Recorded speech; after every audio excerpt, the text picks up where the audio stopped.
Test, test, test.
Waiting on one more council member, and then we will begin our meeting. Thank you for your patience.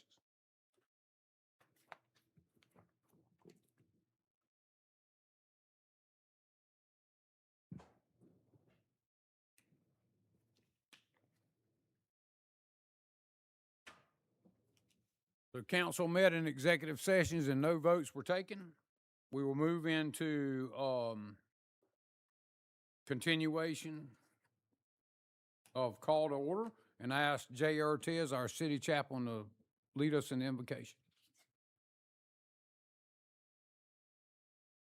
Thank you, Mayor, City Council, my city manager, Ryan Fabry, Assistant City Manager, Ms. Tara, my police chief, Dana Kroll is with us here. My deputy fire chief is here with us as well, John Galgansky, as well as my assistant chief, police chief, Johnny Sellers is with us as well. I hear we have a Citizens Academy that's also with us. You guys have been working hard with that. That's fantastic. Thank you for doing that with us. Of course, our city officials that I may have missed, and most importantly, the beautiful residents of North Myrtle Beach. Can we go before the Lord in prayer? Is that okay? Let's pray. Gracious Heavenly Father, thank you so much for the day. Lord, your word says that this is the day that you have made, Father, and we will rejoice and be glad in it. God, I thank you for all that you're doing here, Lord Jesus. I thank you for this council, Lord God, and the wisdom that you're giving them. I pray continue wisdom, knowledge, understanding, discernment, and favor for all that they do, Lord Jesus. They've been entrusted to do a job for the city, and they do a fantastic job doing it. But Lord, they can't do it without you, nor do they want to do it without you. I pray that you would continue, Father, to give them that wisdom that they need. Bless this great city, Lord.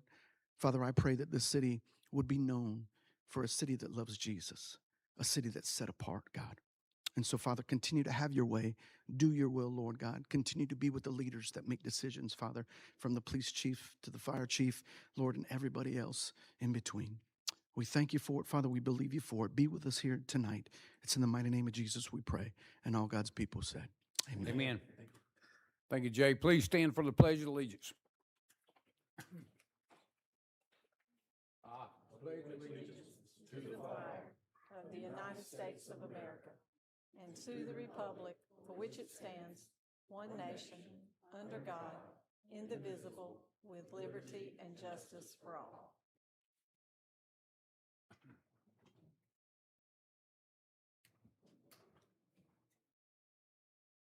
Okay, we'll move into item 2 on the agenda is minutes. I need a motion to approve the minutes. Item A is the meetings of the city council meeting Monday, March 16th, 2026.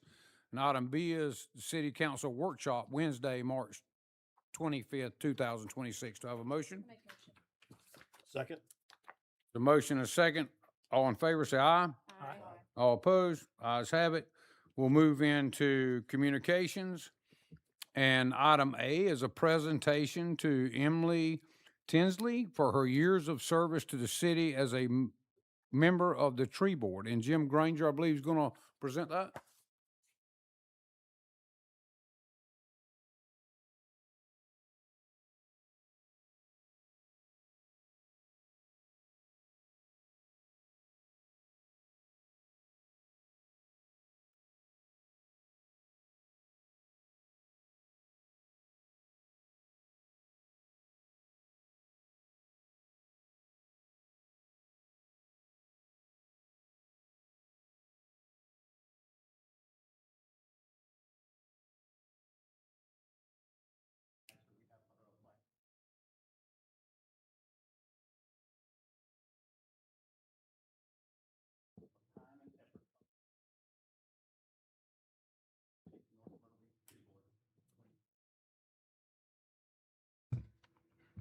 Hope you got all that. I want to do it Oh, again. my goodness. Miss Emily? Would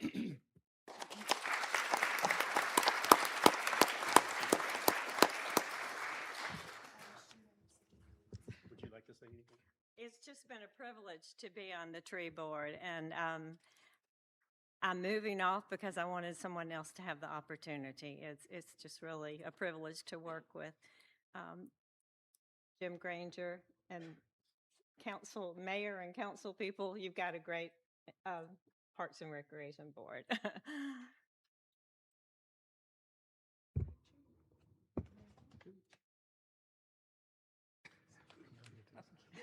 Where'd everybody go? I got right in front of you. It's dark all of a sudden.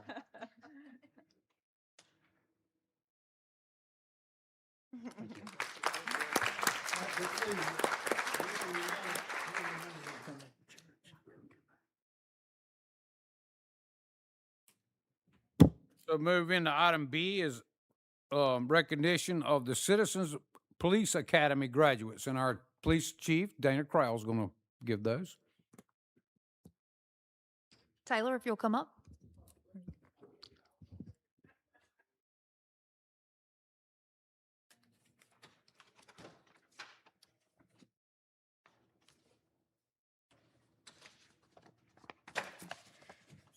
Good evening, everyone. I typed it this time. I'm not reading from my phone. So, my name is Officer Mitchell. I work with the Community Service Division. I oversee the Citizens Police Academy on behalf of the North Myrtle Beach Police Department. It is my honor tonight to stand before you to recognize the outstanding group of individuals, our 18 graduates of the North Myrtle Beach Citizens Police Academy. Over the last 8 weeks, each of you have made a commitment not only of your time, but your curiosity, your willingness to learn, and your dedication to better understand the role of law enforcement within our community. Week after week, you've showed up ready to engage, ask questions, and take a deeper look into the realities of policing. Law enforcement is a 24-hour responsibility, and you've witnessed that dedication up close.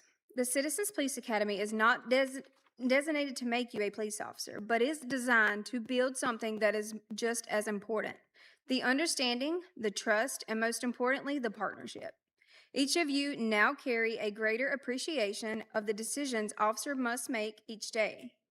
Whether you choose to participate in our upcoming volunteer programs or simply carry this knowledge forward in your daily lives, your role is vital. Strong communities are built on relationships, and tonight we celebrate the strengthening of those bonds.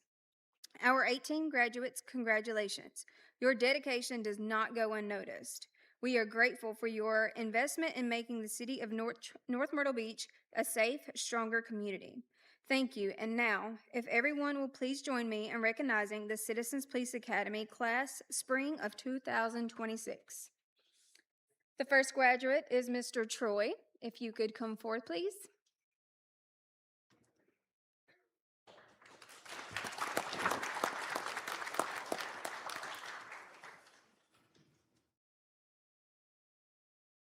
Congratulations. You can just stand up here. We're going to get a photo all together. You're welcome. Thank you. Yep. Our next member is Miss Amber.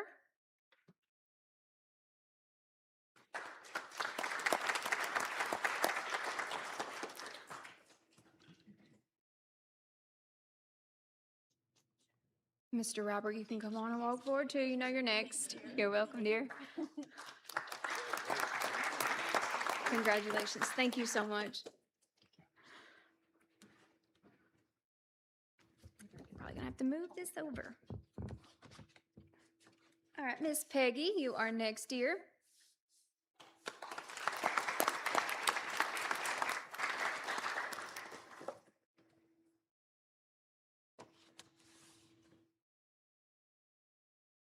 You're welcome, dear. Thank you. Miss Julie.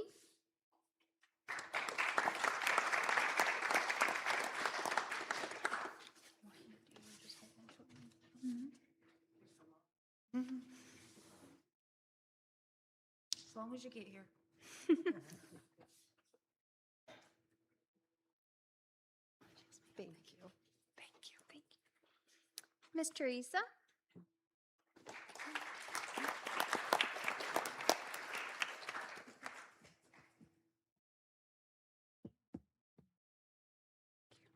Miss Pamela.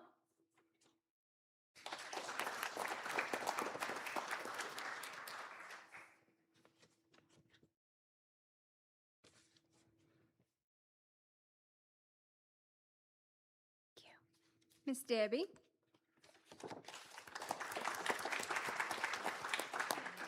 You're welcome, dear.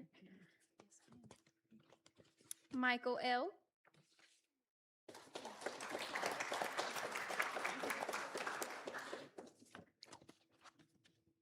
You're welcome. Thank you. Mr. Gary.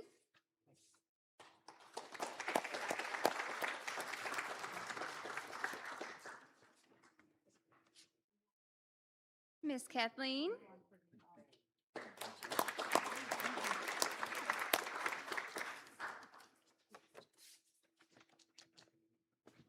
This has also pushed Miss Kathleen to apply with the police department as a police officer. Thank you, dear. Mr. Clift.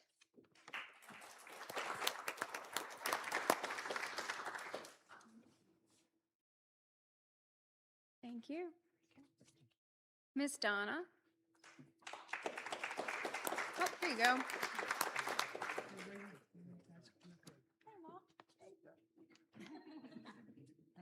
You're welcome, dear. Thank you. How many times is this? Like 6, 7. Miss Beth Ann.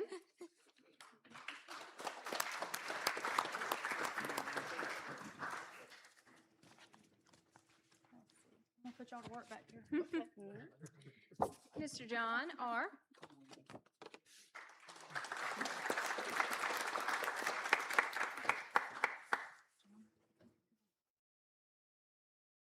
Thank you. Mr. Jose. You're welcome. Thank you. Oh, there you go. Miss Keeley? Keela, sorry.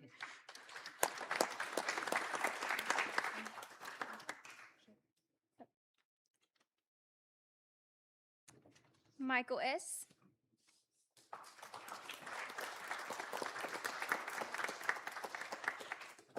Thank you. Thank you. And last but not least, Miss Bonnie.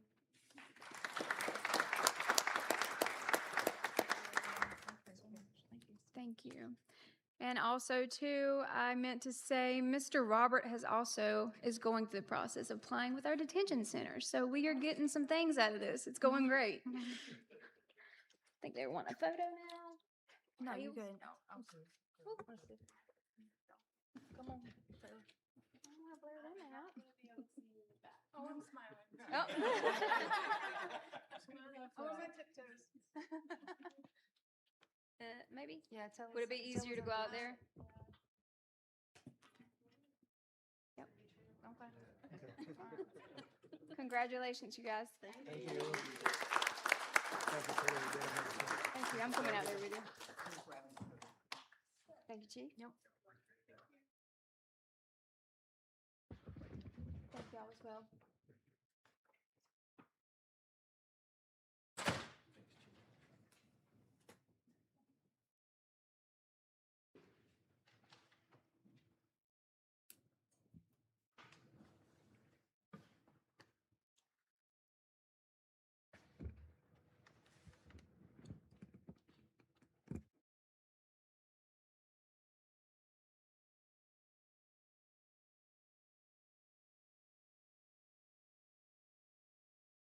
Okay, we'll move into item C, which is a presentation by Coast RTA to update council on service changes and expansion.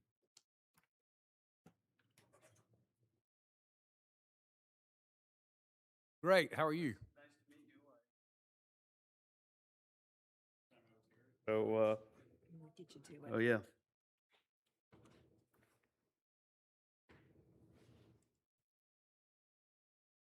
Need someone else to steer.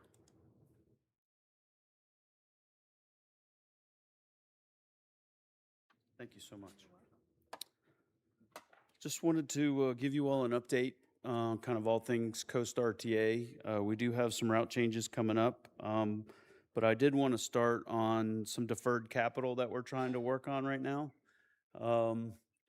These buses on the left are 2003 North American bus industry suburban coaches.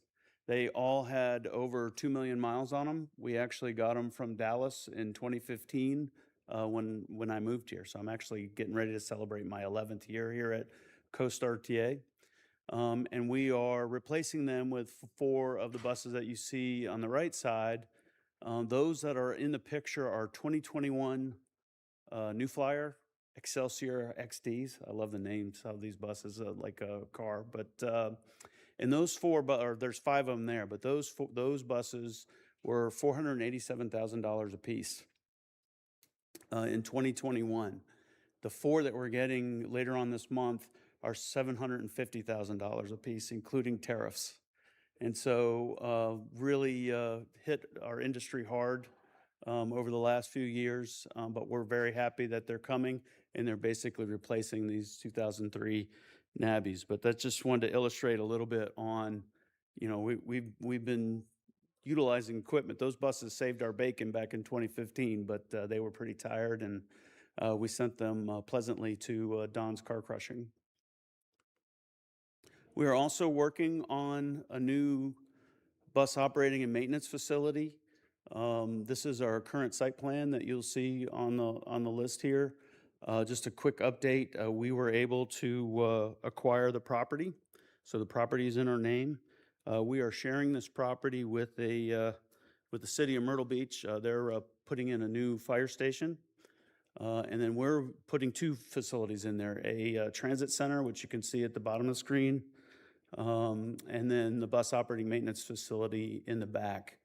The entire site is 21.5 acres, but we're obviously happy to start moving forward. And I guess the really bigger news is that in November, we received notice that we were awarded a low-no emission grant from Federal Transit Administration for $25.5 million.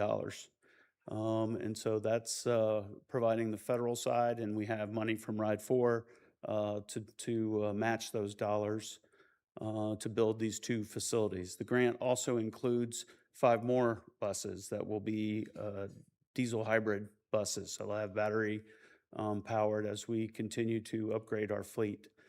We have executed a contract with the architect. We're working on right-sizing the facility, but right now our plans are to put 45 buses and 45 large buses and 60 small buses so that we're able to expand services. Currently, we operate 21 buses and 23 small vehicles, so that's a pretty significant room for growth. Right now, since we're funding, the name of the game is to expedite the construction of this parcel. I don't really have a date certain on when we'll have opening day. We do expect to break ground in the fall of this year, so it is imminent. But this is an important project for us if we are going to grow and start utilizing additional funds from Ride 4. We are proposing some service changes this summer, beginning June 1st. We're effectively recovering from some cuts we had to make at the end of the road use fee era in our funding. We had 2 routes that just could not get to, one from Sockasty up to Myrtle Beach and the other one from Conway to Myrtle Beach, that just could not maintain hourly frequencies. And so we didn't have the money to put additional service out there, so we just widened the amount of time it takes the buses to get to and from, and moved those frequencies to 75 minutes, which really was detrimental to our service. We lost about 10 to 15% of our ridership as a result of those changes. So with these changes that we're putting in, we'll be able to put that service back, but then also upgrade services to between Myrtle Beach and North Myrtle Beach, and I'll talk about that in a minute. There are some significant alignment changes, and while this isn't really the size increase in service that we were hoping for in our first iteration out of the box, it's an important one, and I think it'll bring back quite a bit of ridership, and we'll start implementing additional changes and additional increases over a phased approach in the coming years. We are running public meetings. We hijacked your lobby here earlier today for a public meeting and got quite a good amount of input and a lot to think about as we move forward. So just focusing on June 1st, we are really focusing on workforce transportation. Almost 78% of our ridership are people going to and from work. It reestablishes a pulse service to the Myrtle Beach Transit Center. And what I mean by that is 6 routes will come in every hour, exchange passengers, and leave the transit center. And what that does is it avoids long layovers or a lot of waiting time at the transit center. And by virtue of eliminating that waiting time, it shortens the amount of travel time to get to and from and navigate our system. We're making some improvements to service to the airport. And I've highlighted it for you all because this impacts North Myrtle Beach, but our Route 17 route, which currently operates every 2 hours between Myrtle Beach and North Myrtle Beach, it's one of the fastest growing ridership routes in our system, will be going to 60-minute service, so effectively doubling the service into North Myrtle Beach. And it does provide quite a good circulation within the city along Ocean Boulevard and to and from Barefoot Landing and other. We were not able to get over to Seacoast, which was disappointing. I want to try to get some service over to Seacoast as soon as we can, but we're going to try to get that in the next round of services, which will happen hopefully in the spring. And with that, I'm happy to answer any questions. Or any questions by council? And we'd just like to say thank you for your service because it is an added benefit to our community and our workforce. Appreciate it. If we can get that service added to Seacoast, it will really benefit the hospital as far as getting their employees there. Hopefully. Yes, ma'am. I appreciate you coming to City Hall, meet with us a couple weeks ago, I believe we did, and then having the public input meeting today. Thank you for being here tonight. Well, and we're still listening. I mean, there may be a few changes, tweaks that we make between now and June, but I'd certainly welcome anyone's input. You can do it through our website or call our customer service or however you would like to do it. So thank you very much. Have a good evening. Thank you, too. Yep. So we'll move into item D, department monthly reports for February 2026 are available online. And we'll move into item 4 is announcements by mayor and council. Are there any announcements by council?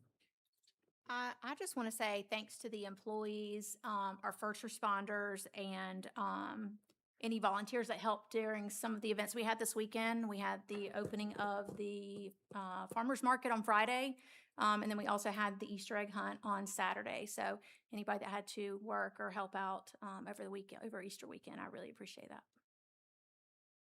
Any other comments? Okay, we'll move into consent agenda. Item A is a resolution memorandum of understanding between the City of North Myrtle Beach Police Department and Horry County Sheriff's Office. Is there a motion to approve? Motion. Second. So basically, this is a mutual aid agreement, and it means that we will help each other. Our police departments will help each other in case of some emergency. Could be hurricane or uncivil arrest or, anything that could happen that where we need each other. So it's just something that we do every year and pretty much speaks for itself. Is any comments by council? Are there any comments by the public? Hearing none, we'll take our vote. All in favor, say aye. Aye. All against? Ayes have it. We'll move into item B, which is a resolution to reappoint Dean Myrtle as the North Myrtle Beach Municipal Judge for a 2-year term. Do I have a motion to approve? So moved. Second. So motion and a second. Is there any comments by council? Any comments by the public? Hearing none, we'll take our vote. All in favor, say aye. Aye. All against? Ayes have it. We'll move into item C is a motion to appoint 3 opponents and 3 appointments and 2 reappointments to the Accommodation Tax Committee. Is there a motion to approve? So moved. Second. The motion is second. Is there any comment by council? The only thing that I wanted to just say is if Ryan or somebody could kind of explain to the public what they do and what their responsibilities are so they understand what a tax accommodation committee actually does. Yeah, I'll be happy to. So tax committee really, their main function is, not to get too in the weeds on it, but state accommodations tax, which is 2% of all accommodations on anyone who stays overnight, whether that's a Airbnb or a hotel room. That 2% is remitted to the state. They hold it, and then they remit it back to the city. And 30% of those funds have to be spent on tourism-related expenses or promotion of tourism, which the chamber acts as our designated marketing organization, so they handle all of that. And then there's about 65% left over, and of that 65%, the city makes it available to outside agencies to, if they have like a festival or some sort of business or something that would benefit the city from the viewpoint of tourism, then those funds are made available. People can apply for grants, and then the ATAX committee is the committee that is tasked with hearing all of these requests for funds, and then they make a recommendation to council where they think those funds should go. And that's something that you guys get every year during budget retreat, and most of the time, council goes with what is the recommendation of council, but it is just a recommendation, so council could certainly change course there. And to make that clear too, the three new appointments include Susan Platt, Robert Roman, and Wayne White. And then the 2 reappointments include Tina Cochran and Peyton Henley.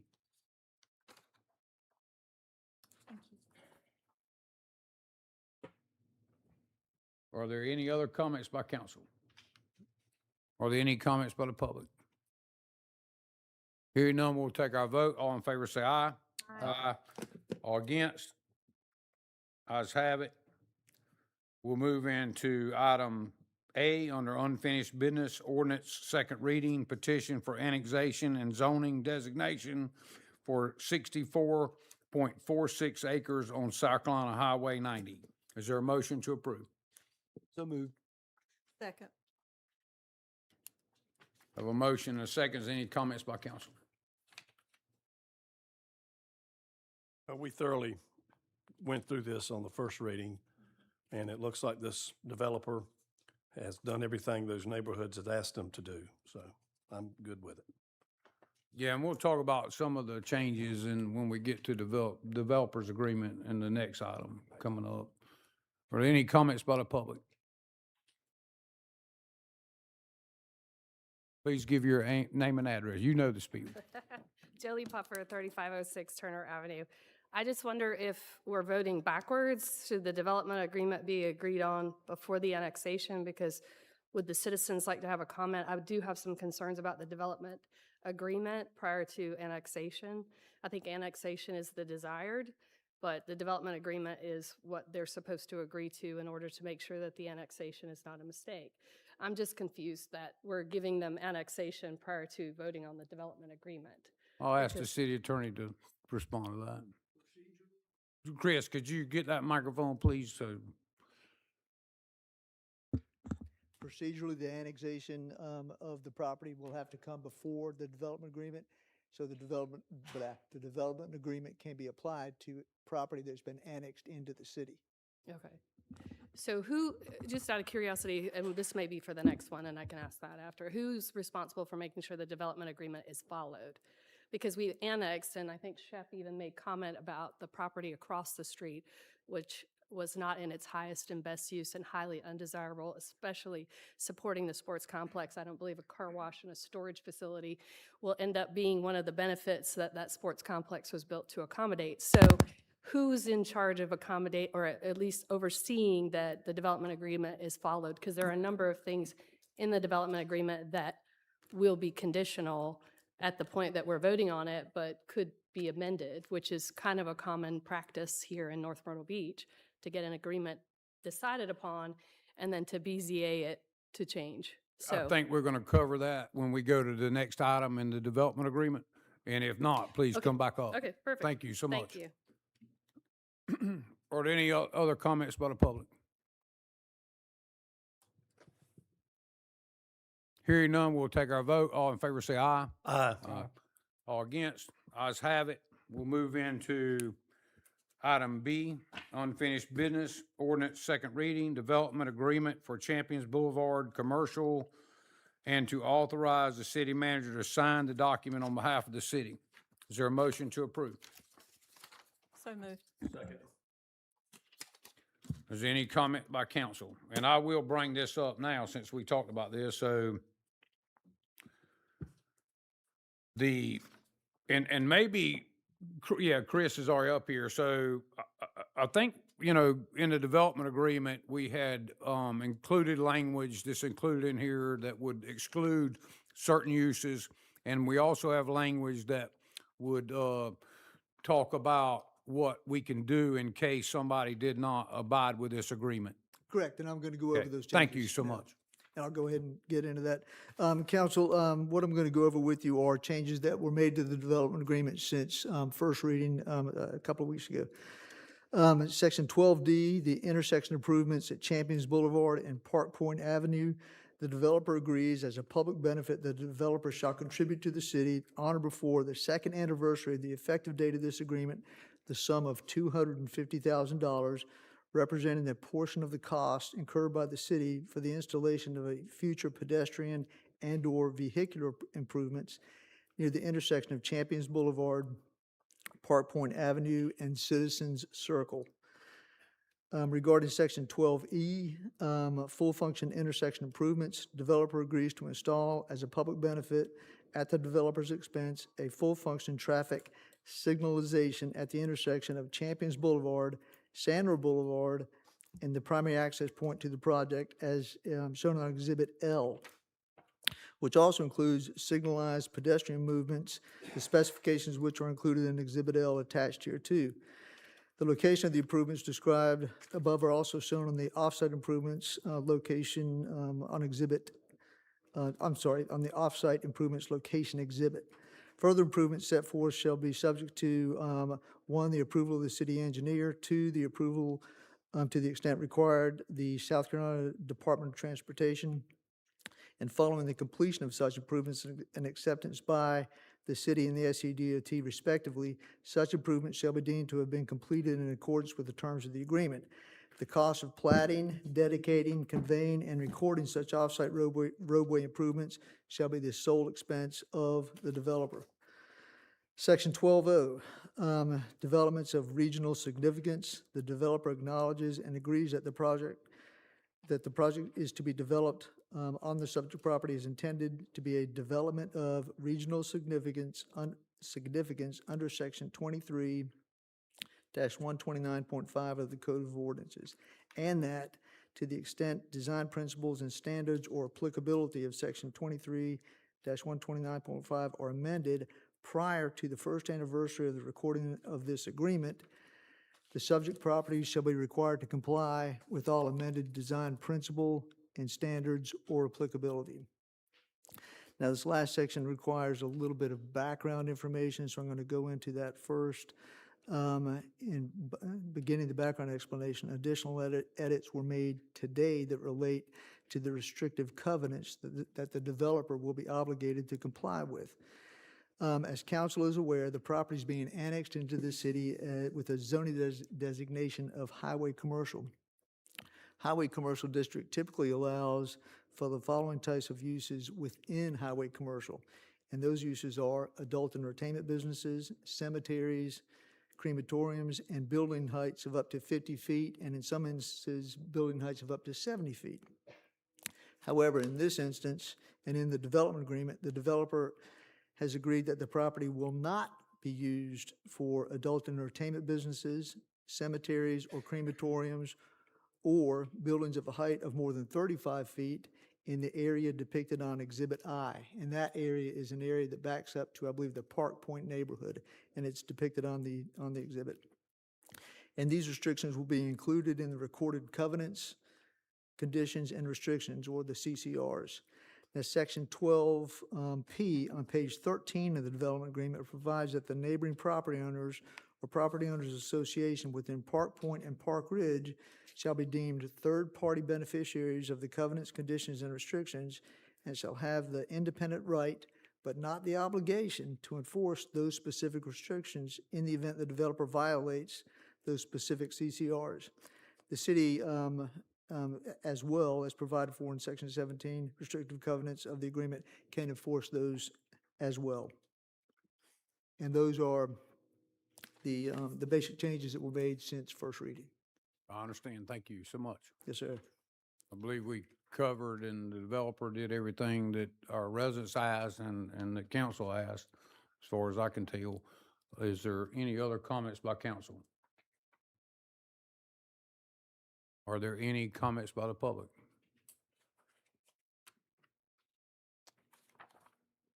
Jolene again.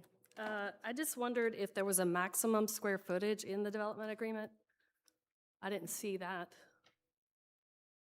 I do not, but there is, So it's a straight zoning, so it's zoned highway commercial, so there's So they not would be able to do as large? anything that's allowed in highway commercial, But there's other not- than what was excluded in the developer agreement. Right, so we know what's not allowed, but we don't know what is actually going to be in there. You do not. Yeah, Okay, in a straight but there's zone. not a maximum square footage, because we see with Alley Oops, that's a giant building on a very small piece of land. I don't know if you've been by, it's pretty atrocious. So if there's not a maximum square footage, are we at risk of having something that doesn't fit?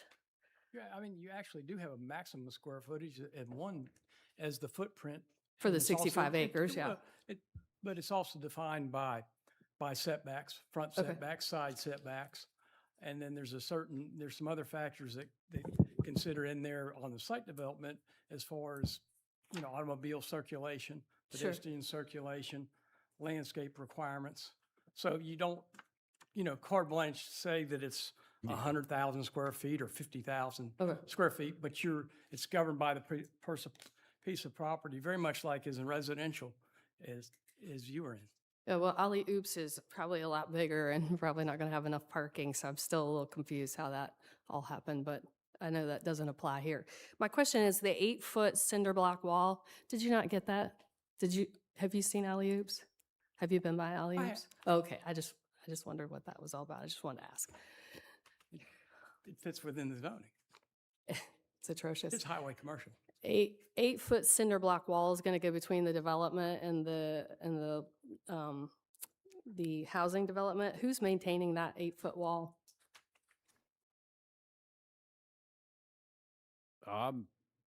Will that be in perpetuity? I mean, I just know from Barefoot's experience, they had a wall that went in and it's had issues. I think that's a different kind of wall. This is not a wall like Set Barefoot. This is a concrete cinder block wall, I'm assuming, Shed. I'm not saying that they're similar. I'm just saying who maintains it so that you don't end up in a problem with that. So the developer would maintain it in perpetuity? Sure. If you'll remember during our initial conversations, that was one of the things that happened is the wall is actually located on the development property rather than the HOA property. So the developer has to maintain it. So it will be maintained by the developer in perpetuity. The question then comes down to if that ownership is not all contiguous, then what happens? And that's where Chris was explaining that we'd have covenants and restrictions so that everybody in the development would have to contribute to that. Understand. I will. And then stormwater management, did I miss that? Do we have a stormwater management plan? There again, like stormwater, when they submit their design, just like the buildings, like Mr. Coyne said, they have to meet all the conditions, the parking requirements, et cetera. The same thing would be true with the stormwater. They have to submit a stormwater plan, and it would have to meet a lot of criteria, both on the city level as well as the state So level. what phase should the citizens pay attention to make sure that When they submit their plans, as they come to us and start submitting their master plan, because they'll have to do a master plan so that as we approve things. So in that master plan, they'll have to do a preliminary, whether they do it in phases or they do it at one big chunk.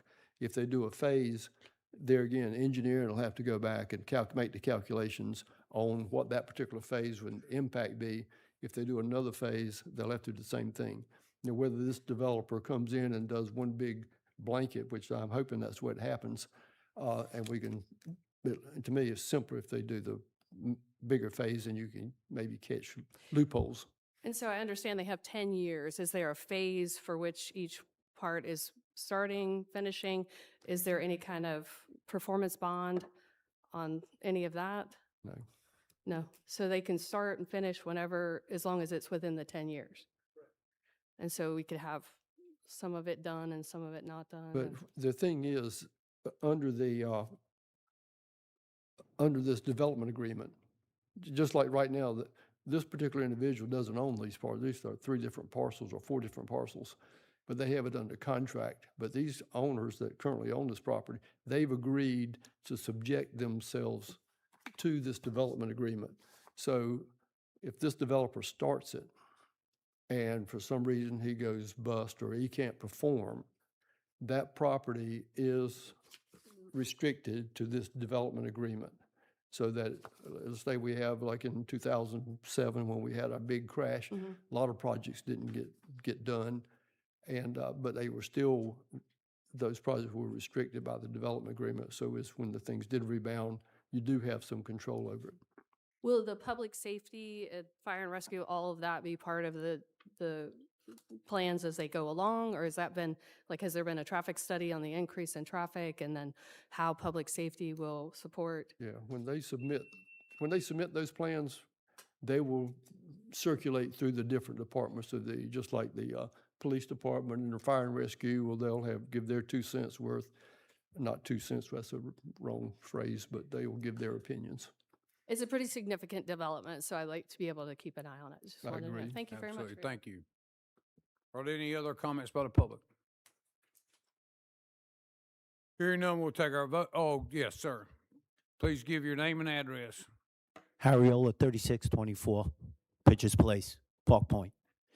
In regards to the 2 options between the cinder block wall as opposed to having a berm, our community would rather have the cinder block wall. All right? This way it'll give us the separation that we want out there. And is with some concern with Ms. Puffer, believe me, I'll be watching what's going on. It's close to my neighborhood. All right? So there'll be an extra eye in regards to giving our input and saying, hey, we're not following what's going on. We Thank understand. you. Thank you. Are there any other comments by the public? Hearing none, we'll take our vote. All in favor say aye. Aye. All against? Ayes have it. We'll move into item C, ordinance, second reading, amendments to Chapter 2, Administration of the Code of Ordinances of North Myrtle Beach, South Carolina, codifying the Construction Board of Appeals. Is there a motion to approve? Motion. Second. Motion is second. Is any comment by council? I just want to clarify, who do they appeal to if they don't like what the construction board states? And what is the term limits? Brian, can you answer that? Or Jim? Suzanne? Someone. Members shall be appointed by city council. The term of office shall be 4 years, and members shall continue to serve until their successors have been appointed.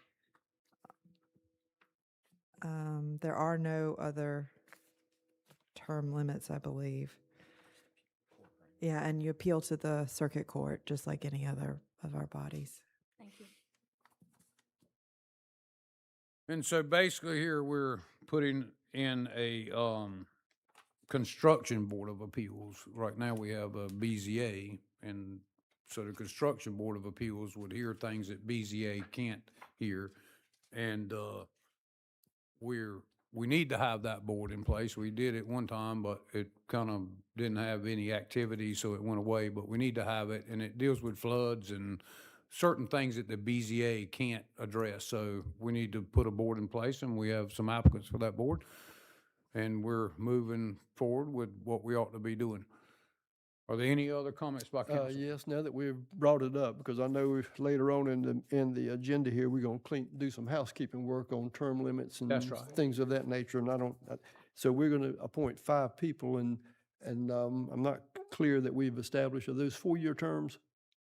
Okay, so we don't turn them all over at one time. It may be that we need to amend this so that this first board, maybe 3 of them or 2 of them only serve 2 terms, and then, so we can get the rotation going. And whether we put a 8-year limit on it, or we don't have a limit on it at this time, do we? If we want to do that, we could do, or not have a limit. But to go ahead and address that issue on the front end, I don't know if we need to modify or amend this particular motion to establish that there are 4-year terms and that 2 of the original first 5 would do 2-year terms with the ability to be reappointed. So then after that, it's 4-year cycles. Jim? We can handle that in the resolution for the appointments. So yeah, we'll be happy to take care of that. Okay, so we don't, okay, thank you. That's all. Okay. Were there any other comments by council? Are there any comments by the public? Hearing none, we'll take our vote. All in favor, say aye. Aye. All against? Ayes have it. We'll move into item D, ordinance second reading amendments to chapter 21, stopping, standing, and parking of the Code of Ordinances of North Myrtle Beach, South Carolina regarding parking. Do I have a motion to approve? So moved. Is there a Second. second? There's a motion and a second. Is there any comment by council? So basically, we're doing some housekeeping with our parking ordinance here, and we've discussed this second reading. We discussed it in detail in the first reading. I don't have anything to comment other than that. Does anybody else on council have anything to comment about? No, I think we clarified that they can appeal this to the courts if they don't like the ticket reasoning, and that there were 6 things in here that they can have the ticket dismissed. Is that correct, Chris? Okay. Any other comments by council? Are there any comments by the public? Hearing none, we'll take our vote. All in favor, say aye. Aye. All against? Ayes have it. We'll move into item 7, new business.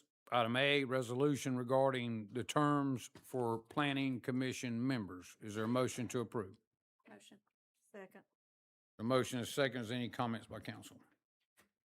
And again, this is a housekeeping item. Actually, was brought up to our attention by Dana Brown over there. And I thank you for doing that. But we're fixing some things that we needed to fix in this housekeeping. I think we were just clarifying how many terms they can do. 2 4-year terms, they go off for 2 years, and then they can come back. Is that correct? For the planning commission?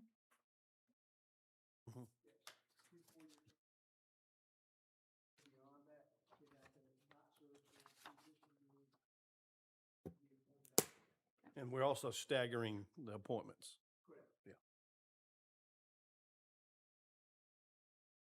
Are there any other comments by council?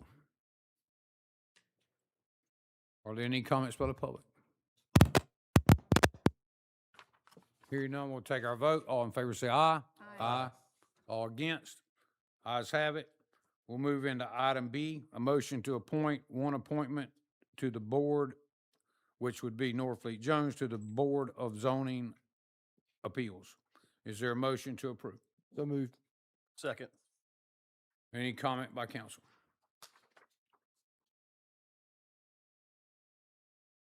Is there any comment by the public? Please give your name and address. Jolene Puffer, 3506. We had an opportunity to put in some new people. That's what we all heard you say during your campaign, that we'd have some new faces. I'm excited to hear that Travis is actually qualified by being a 39-year-old resident. He holds a bachelor's degree in science and forest management, so he'll be serving on the tree board. Can you please tell me why Norfleet at 83 years old is the only person we could appoint when you had several great candidates? None of them were called or interviewed, so if you could help me out. Because it's really, the BZA is the most critical board we have. It's the one that makes decisions that affect our city. Norfleet is also serving on sanitation, and according to your ordinances, he cannot serve on 2 boards. So is he going to resign from sanitation, the museum, and I think he was also on tax, but I don't think he got reappointed. Can you help me here? Yes, he is resigning from solid waste, so he won't be doing that anymore. And he has petitioned, as we have a lot of great candidates. And we've got a man, even though he's 83 years old, I don't hold that against him being 83, that's very community oriented. What are his qualifications for BZA? His long-term, a lot of, first of all, he's 83 years old. He's been through a lot of stuff, so he knows a lot. And his qualifications are just as good as your qualifications or my qualifications. What are they? He's been a businessman forever and ever, for a very long time in the city. You made a point on the tax commission to identify what their qualifications were. You made a point to identify what Travis's qualifications were. You did not on Norfleet.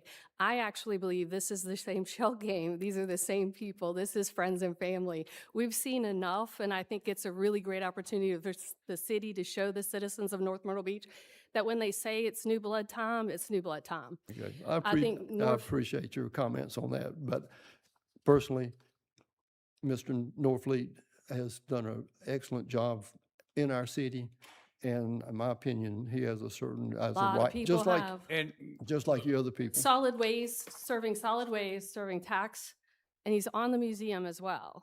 That's also a city business. So I think it would be a conflict.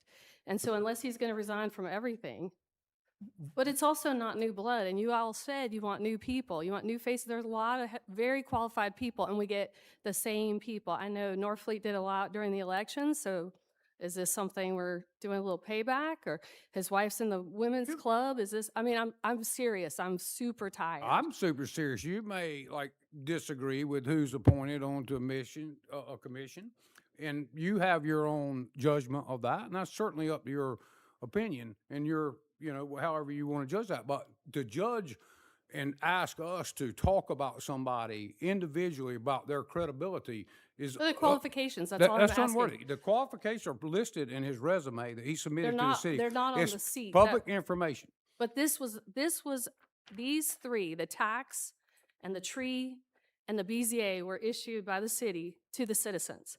In two of the three, their qualifications for that board were listed. Norfleet's were not. So it's either an exception that you've chose not to follow, or you're not being forthcoming. And I just don't think it's necessary to single out Norfleet, but you did it by issuing these three reports differently. One is different.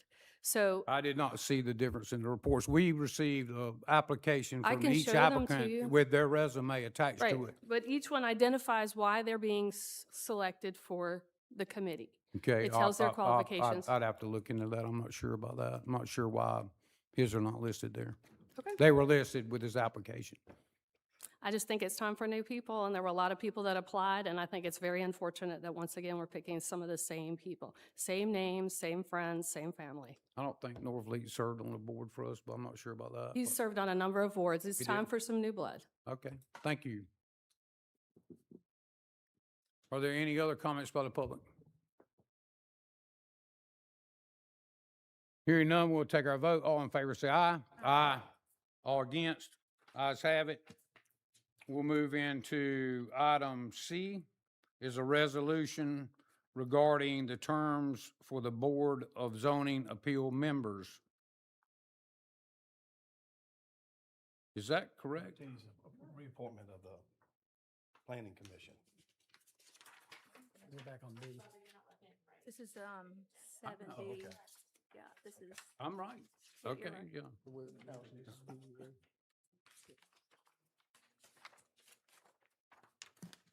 I think they're mixed up in our We're packet. on item B. No, item B was the Board of Zoning Appeals, right? Wait, yeah. Oh, I'm sorry. Okay. So am I on item B? C. I'm on item C. That's what I read. Regarding the terms for the Board of Zoning Appeal members. Okay, and this is reappointment or? This is resetting the terms, and I have an explanation Okay. that I can provide. I understand. Go ahead. Mr. Mayor, members of council, city staff is advertising an amendment to section 23-157 to correct language that is inconsistent regarding the number of members on the board so that the revised code section is consistent that the Board of Zoning Appeals is comprised of 7 members, and that 3 of the 7 members shall be appointed for 4-year terms ending on December 15th of 2028, and that 4 of the 7 members shall be appointed for 4-year terms ending on December 15th of 2026. The referenced amendment will assure the board members' terms are properly staggered, and the appointments will fill a vacancy on the board or expressly for the unexpired term of the member whose seat is being filled. Before Section 23-157 can be amended, it must first be advertised for a period of 15 days before it is presented to the Planning Commission for recommendation to City Council, followed by submittal to City Council as an ordinance for 2 readings. The attached resolution resets the terms of the members of the Board of Zoning Appeals consistent with the edits made to Section 23-157 that will be presented to Council.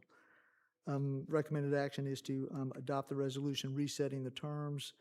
So the resetting of the terms will be Mendel Bell, a 4-year term through December 15th of 2026.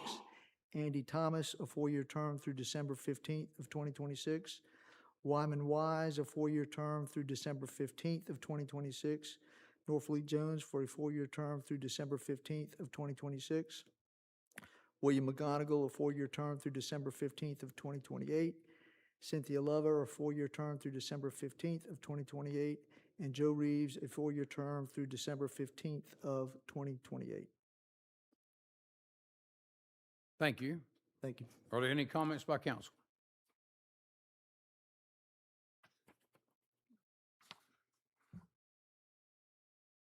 Are there any comments by the public? Hearing none, we'll take our vote. All in favor, say aye. Aye. All against? Ayes have it. We'll move into item D is a motion to appoint one reappointment, which is Brian Travis Yates to the Planning Commission. Is there a motion to the, Joe Goseski to the Planning Commission, my bad. Is there a motion to approve? Motion. Second. Are there any comments by council? Are there any comments by the public? All in favor say aye. Aye. All against? Ayes have it. We'll move into item D is a motion to appoint one reappointment or a motion to appoint one appointment to the tree board, which is Brian Travis Yates, right? Right. Is there a motion to approve? So moved. Second. Is there any comment by council? Are there any comments by the public? Hearing none, we'll take our vote. All in favor say aye. Aye. Aye. All against? Ayes have it. We'll move into item E as an ordinance, first reading, amendments to Chapter 11, Fire Prevention of the Code of Ordinance of North Myrtle Beach, South Carolina regarding open burning. And I understand we might want to postpone this. Chris, can you, please get your microphone, Chris.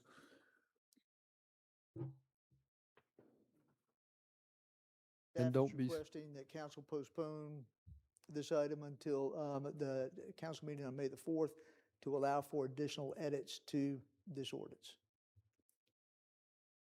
And what is the reason behind that? Staff feels that the additional edits were necessary before it was presented to council for changes. Okay. Staff from the fire department had a discussion with administrative staff earlier today, and because of those edits, they requested that it be postponed to allow for those edits to be made and presented to council at the next meeting on May 4th. Okay, I understand. So we have a motion to bring this up. Is there, I don't know who made that motion. Is any comment by council about this, or Did we have a is there motion? a motion? I don't think we have. We didn't have a motion. Okay, so basically, we need a motion to either to postpone. I'll make a motion to postpone item 7F. Is there a second? Second. Any comments by council? Are there any comments by the public? Hearing none, we'll take our vote. All in favor say aye. Aye. All against? Ayes have it.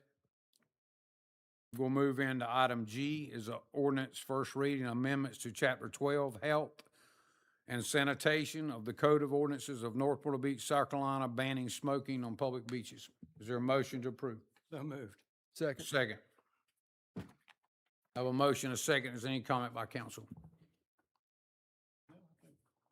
Other than I think Glad it's we a got good to this move. point. Great move. Yeah. I think Something we discussed over for there. years and probably the right thing to do.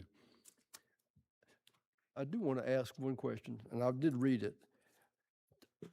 When they come off the beach, if they want to smoke and they're in an access alleyway, can they smoke in that alleyway, or where are they going to go to smoke? So we discussed it, and we felt that if you're going to include the beaches, I mean, you should include the public beach access ways and the parking lots themselves. They are public land.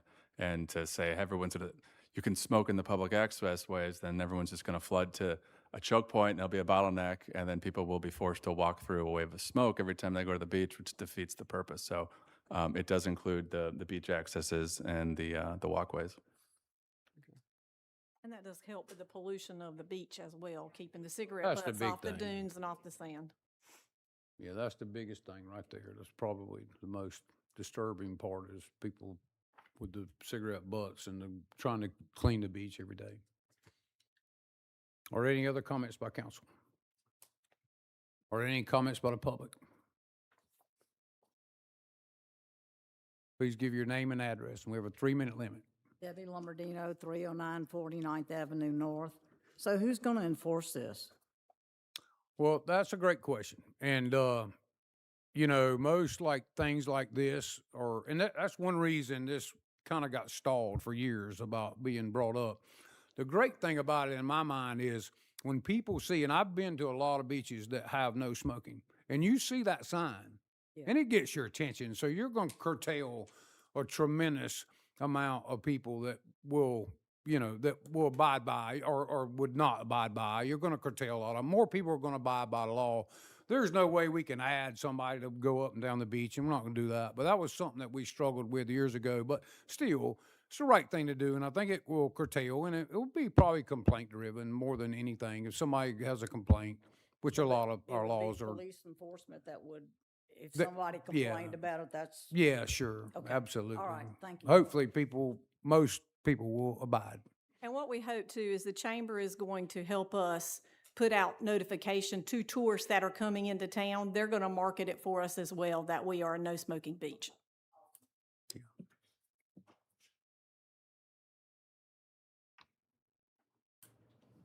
Good evening, Randy Gardner, 626 Bay Street. First of all, I want to say I appreciate the chance to be able to speak freely on this here.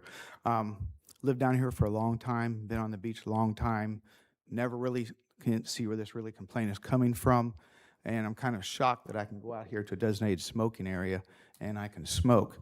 But in December, when there's nobody on the beach, somebody can't smoke. Now, I don't smoke. I'm just looking at this common sense-wise here. The same thing with the dogs. During the winter, we let the dogs go out there and stuff. We're a tourism-related area, and we're putting more and more restrictions on the tourist, but it is a fact that smoking and the use of smoking products is slowly decreasing within the public. Are we pushing everybody to go down to Myrtle Beach, up to North Carolina beaches and everything else as we put more and more restrictions out? I just want to think about that a little bit, is some common sense here. I could see if we want to make maybe no smoking designated areas on the beach and stuff, but I don't see a lot. Law enforcement, I feel so sorry for them now. They can't even enforce the illegal use of cannabis on the beach. And if anything smells horrible, I'll go along with that, if you know what I mean. But if people are putting up with that, they've obviously been putting up with the smoking. But again, thank you very much for the opportunity to be able to let you know my feelings. Thank you so much. Are there any other comments by the public? Hearing none, we'll take our vote. All in favor say aye. Aye. All against? Ayes have it. We'll move into item H, which is ordinance, first reading amendments to Chapter 6, Buildings, Construction, Related Activities of the Code of Ordinances of North Myrtle Beach, South Carolina, revising the variance and appeal procedures of the Flood Damage Prevention Ordinance to assign authority to the Construction Board of Appeals. Is there a motion to approve? So moved. Second. The motion is second. Is there any comment by council?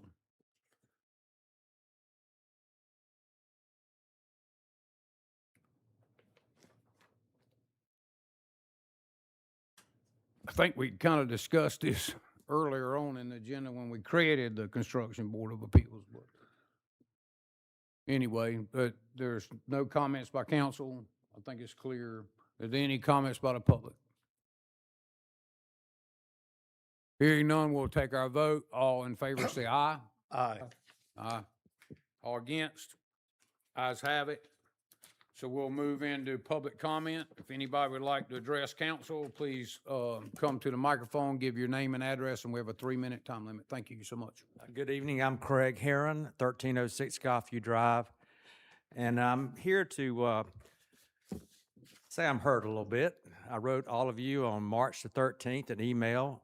Ms. McCumbee, I failed to put the last E on your name, so yours bounced back. But the rest of you, I wrote an email with some concerns, and I didn't hear back from any of you. Your email addresses are on the website. If you're not going to respond to citizens and taxpayers, then you maybe should remove it. I would respectfully suggest that at least when you get an email saying, thank you for your email, I referred it to staff, and then at least the constituent would know that it got your ear and you're doing something about it. I did post my concern on concerned citizens of North Myrtle Beach, and Mayor, thank you for seeing that and responding, and Councilwoman Wober, thank you for responding. I just want to, again, respectfully suggest that you take your job of being constituent representative seriously and respond to them. I'm appreciative that Tara Greenwood has reached out to me and been very helpful, and I look forward to working with her in the future. So I always respond to all my emails, and I may have failed to do it on this one, but look, sometimes they can pass by. Yeah. You can miss them. I get tons of emails. It's amazing. Sure. I have to look through there and I make sure, but I always respond, and I forward them to staff. But we've been talking about that a lot of times, because sometimes when I forward an email to staff that I get and I'm expecting a response, sometimes that response is not really as quick as I would like it for it to be. Right. And so we've discussed this, that now I've changed my system where I respond back and let you know that I've sent it to staff. And then that way, if you wait, because sometimes we get like an email and it's Sure. a lot of questions, and we don't have the answers. Right. So we got to go through Right. a lot of different departments to try to come up with the right answer. And we want to make sure we give you a correct, accurate answer. So I apologize. And I'm sorry, I wanted to get your name again. Craig Heron, Hearon. And I remember your Facebook post, Right, which I and did, so I can look it up there too. It was But March I will 13th, but look up and follow again, up you that can just email. create a canned response that you've got it saved somewhere saying, thank you for your concerns. I've A- forwarded on to abso- staff. Absolutely. Yeah, we do not want to miss, none of our council members want to miss any email ever and not respond. Sure. For sure. Thank you so much. Thank you.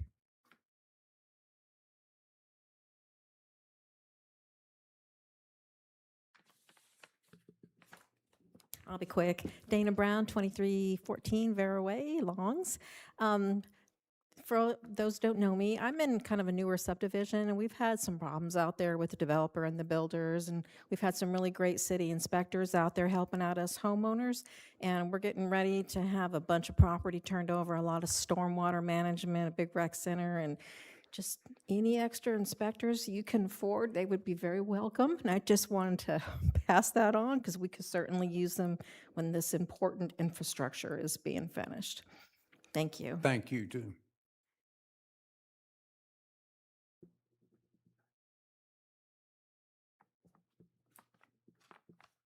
Hey, Ed McWilliams, 1223 Tri-Sail Lane, Tidewater. I want to go back to the matter of enforcement in the city here. I've lived here 10 years. I spent a lot of time at the beach. I spent a lot of time in McLean Park. It seems like the disparity in the enforcement of the ordinances that you have is very shaky to me. I can be down at the beach in the middle of January with my dog playing in the water. Nobody on 200-300 yards on their side of me. A police officer will come down and say, your dog got to be on a leash. Yet, every sign at every beach access says, no alcoholic beverages, no pets off the leash. You're going to enforce one, but not enforce the other, okay? I go down Ocean Boulevard, and I see the signs that say, no golf carts. Golf carts up and down Ocean Boulevard. Now, you can specify LIV or something, but the sign just says no golf carts, okay?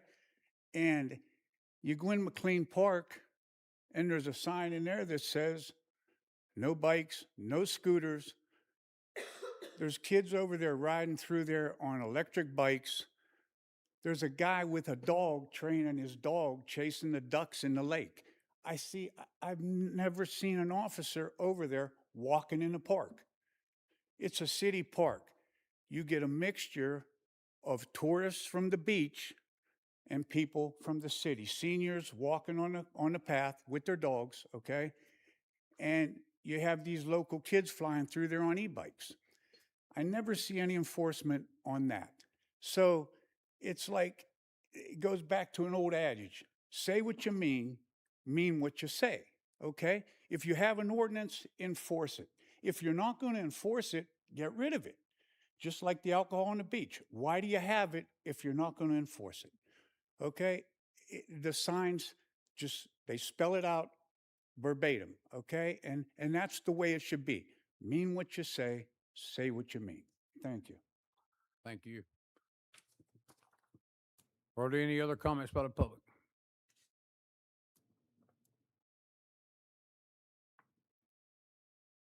Good evening. My name is Bob Hutton. I live at 5208 Windy Pines Drive. More importantly, I come to you this evening as in my role as the founder of Keep Water Tower Road Beautiful Group. We are making a difference along that roadway. We have changed our tactics recently. I used to have large groups a few times a year. Now we're sort of making squads to keep an eye on certain areas. Right now, I almost have to say there's a gravitational pull in some particular areas. But I'm also talking to the developers along there, and I've heard more than once, oh, that's not our stuff. The white tar paper that blows off, and of course, the wind is their friend because, oh, it's not on our property. But I said, look over in the woods over there, and it's all the same stuff. But we're making super progress over there. But, you know, as my brief interchange with the chief said, I have to bring some comic relief to these meetings. Our two new council members, welcome, congratulations, but please be aware. Your counterparts will tell you that should we find certain items during our pickups, we do DNA tests on them. I'm not pointing any fingers, but just be aware, we're going to be watching to see what is dropped along the side of Water Tower Road. My last point, Water Tower Road is constantly evolving as we know it. To some extent, it is a primary artery of our city. It's no longer that farm road back there that it used to be. I would like Water Tower Road to receive the same mowing attention that some of our city's other streets get. It just has to get on a regular schedule, and I'll certainly coordinate that with anybody because, as we know, one piece of paper or a piece of litter cut by a lawnmower creates a lot of other pieces of paper. But we're there to help and to coordinate with the city because I have found my requests of your department heads, of our employees of the city have been always well received, and I have gotten timely information in return, so I'd like to thank them for that. So, ladies, beware of where you throw things, and gentlemen also, it's not, we just, as the men will say, we have found, pregnancy tests out there and so forth. And on that note, I'll leave. Thank you so much. Are there any other comments by the public? And Debbie Lombardino, 309 49th Avenue North. And I know you mentioned just a little bit earlier, Mr. Baldwin, about sometimes you don't people don't get back to you like you said, like you want them to. Well, accountability to me is an issue here, except for the two new ladies. Most of y'all have been in the city government for several years, and you've let things go by without taking any action whatsoever. One of them is a financial audit. You're almost 2 years behind, okay? Somebody in the city had to be responsible for submitting that financial audit. And we don't hear anything about it, about who's, to me, somebody has to be responsible. The same thing with these commissions that you have, and they exceeding their terms. I mean, how does that happen? Now you're doing house cleaning. I get it. You're trying to make it right, but how's it gone on for so long with none of y'all saying anything about it or addressing any of this? So y'all are all accountable, and I hope the ladies step up and do the right thing and watch what's going on with the city. Thank you. Look, and I did talk to you about the audit, and I'll let our city manager talk about that, but I told you exactly what was going on about that. So you asked me, and I told you, and we've got it. I mean, I get it. We had to make some changes in our accounting system. We had to bring things up to speed, and we knew we were going to be behind, but we're not going to lose anything. It's just delayed. And then as far as, what was your other question you brought up? About you've had people on these commissions. Yeah, so, like and 18, we 19 just, years, and you've we've done not nothing had about it. people that were not on there, and I think I explained this to you too, when you came here and met me at City Hall, I'm pretty sure, but if not, look, we did not have people that were over their thing. I think what happened was, in some cases, they didn't get reappointed when their time was up, and that was brought to my attention, a lady in this audience here, and we fixed it. I did not know it, and council can't be aware of everybody. We have a lot of commissions. We count on staff to tell us that, and back in the past, somewhere, it kind of got dropped a little bit, and we missed a few things, and once it was brought to our attention, we fixed it, and we fixed it tonight. And Brian, you want to talk about the audit, just so we got that clear on there? Yeah, so I mean, we're well aware of it, and I can tell you it's the product of a lot of different issues. You've got people that were in leadership roles for decades, who are no longer with us. So you've got changeover in management. You've got a new auditor for the first time in 45 years, which that in itself is an issue. So the fact that we're correcting it and having a new auditor come in and look at everything and make sure that we are where we need to be, that's fiscally responsible. We're not doing anything that that we don't want to talk about, but that takes time. It's not something we're going to snap our fingers, then all of a sudden all these things are going to be in place and the changes are going to be made. We're implementing new software to help us do it more efficiently. So I mean, there's a lot of reasons, and we're not rushing it just to get something out there. And it's been something I've been dealing with for my 18 months plus, and as the city manager. So I take it seriously, and it's probably one of the things that keeps me up the most at night. But I can tell you that we've made huge strides, and we are very close to all the things that you're complaining about being rectified and in the clear. So there's a reason for it. And I can tell you that the people that are here now working on it are not the problem. All they're doing is working to solve the problem. So to kind of cast it as if there's something nefarious or wrong going on right now, I take objection to that. So we're doing our part to clean it up, and that's all that's taken place. Well, I also think that some of the things is a disservice to you council members.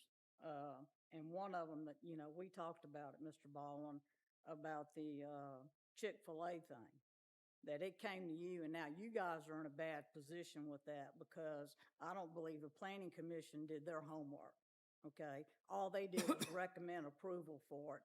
They didn't really look into all the issues that were going on with that moving over there. So now you guys are stuck with it, and it's not fair to y'all to have to be put in the position that you're in now because you didn't have all the information given. All the information wasn't given to you, and now you're in a position that you got to do something about it. That's all I'm saying. Well, At we're some work- point, there has to be accountability somewhere down the line. I understand. When we're working through it, that's a tough one. Yeah, I know But thank it you is. so much. It is a tough one. Thank you so much. Are there any other questions or comments by the public?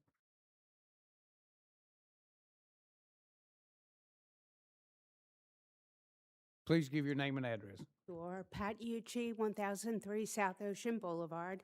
I have a question regarding beach services, specifically the rentals of the beach chairs. Up until a few years ago, we had the offering of a seasonal rental that I loved. I'm right there on the beach for a reason, right? It was $660 for the season, Memorial Day to Labor Day. That was discontinued. The closest thing is a monthly rental, and that's $600. So $1,800 took it from something that was affordable at $660 to $1,800, which is out of the reach of a lot of people. So my ask is that you consider, maybe just for residents, looking at the seasonal rental. It's a wonderful benefit, and we are paying a lot in taxes, right? So I would ask you to reconsider that. Thank you. And we are looking into that. I've had quite a few people contact me about that, and I've had our rec department looking into it. There's a lot of things that happened there where there were a lot of people taking advantage of that, including owners that were putting it on their rental programs, and then we were running out of chairs for not only our residents, but our visitors, and Yeah. we had to and make I a change, and we're searching now to figure out a way to do it just for our, permanent residents, and so that, anyway, yeah, that got And taken I advantage of, and appreciate there's a balance. If you probably ran the numbers, you weren't making anything off the 660 for the season. But I that think too. that there's a balance of being profitable and offering a service. And that wasn't the only reason, though. The main reason is we had a lot of renters, condominium owners, stuff like that, were offering it in their package as a, and then they were basically taking up all the chairs and umbrellas. So it became an issue that we had to address, and we addressed it that way first. But look, I've had a lot of people reach out, and I thank you for reaching out. Yep. Please send me an email about it. I appreciate that, so I can forward it to staff as well. And I'm trying to hopefully work with them to figure out a way we can bring yeah, this my back. hope would be, we still have 6 weeks, 7 weeks before the season starts that we can look at a solution. Okay. Thank you for the consideration. Thank you. Are there any other comments by the public?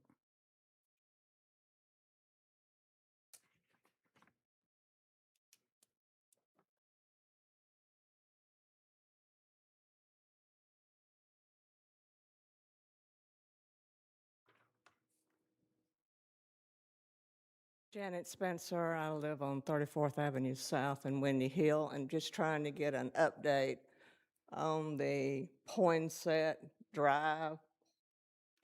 When is that going to be finished so we can get rid of all the dust and the dirt from that water line that's going in? What's the status on that? Dana, can you address that, please? Yes, sir. Thank you for the question. Yes, the water line has been installed, and they're in the process of pressure testing that line. As soon as they're done with it, they're looking at starting paving. You can see some paving going on as soon as the end of April is its current schedule. And then after that paving, it should be complete, right? Yes, ma'am, there'll be some punch list items, but yes, it'll be All right. finishing up. Thank you. It's just a mess. Yes, ma'am. For hat trick, 37th and Poinsett, could we get a sign that says there's a giant bump? I have a property that I listen to people bottom out going over every day because they're adding dirt to it. And as they add dirt to it, they make it very large and people don't know, so they come from the light down 37th going very fast, and they realize when their front end hits the ground that it's very large. And where is this? 37th and Poinsett. Oh, got you. Okay.